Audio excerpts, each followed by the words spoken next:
Remue ménage. Remue ménage.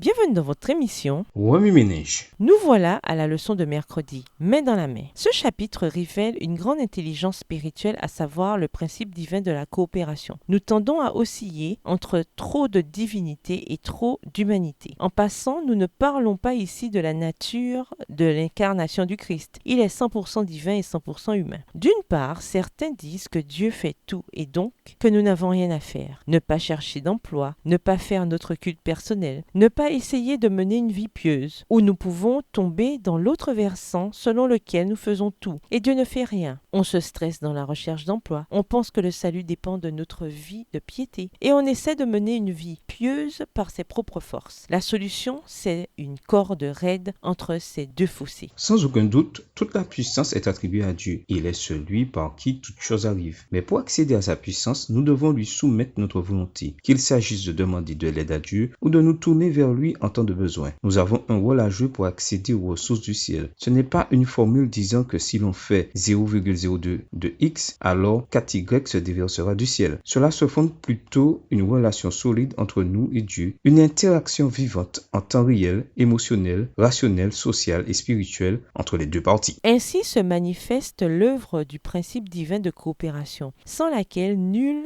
vrai succès ne peut être obtenu. Les tentatives humaines sont vouées à l'échec sans la puissance d'en haut. Et sans la participation de l'homme, l'action divine n'est d'aucun effet sur de nombreux individus. Pour que la grâce de Dieu puisse devenir nôtre, il nous faut jouer un rôle personnel. Cette grâce nous est offerte pour produire en nous le vouloir et le faire, et non pour se substituer à notre œuvre propre. Extrait tiré du livre Prophètes et rois au chapitre 39 à la page 371, livre écrit par Ellen G. White. L'influence de l'Esprit de Dieu doit se combiner aux agences humaines. La puissance vient entièrement de Dieu, mais il faut qu'il y ait une coopération. Le Dieu du ciel ne travaille pas pour l'homme sans sa coopération. L'Esprit de Dieu s'unit à l'effort humain. C'est ainsi que nous devenons ouvriers avec Dieu. Extrait du livre Manuscrit 3, 1888 et pages 1 et 2, livre écrit par Ellen G. White. Ne saisirez-vous pas cette puissance par la foi et n'accepterez-vous pas les ressources inépuisables qu'offre le ciel? Remue-ménage. Comment Jésus combat-il pour nous lorsque c'est nous qui tenons l'épée? En quoi voyez-vous Jésus différemment ou le voyez-vous de nouveau? Prière. Comment réagissez-vous en voyant Jésus de cette manière? Au revoir. Et à demain si Dieu veut.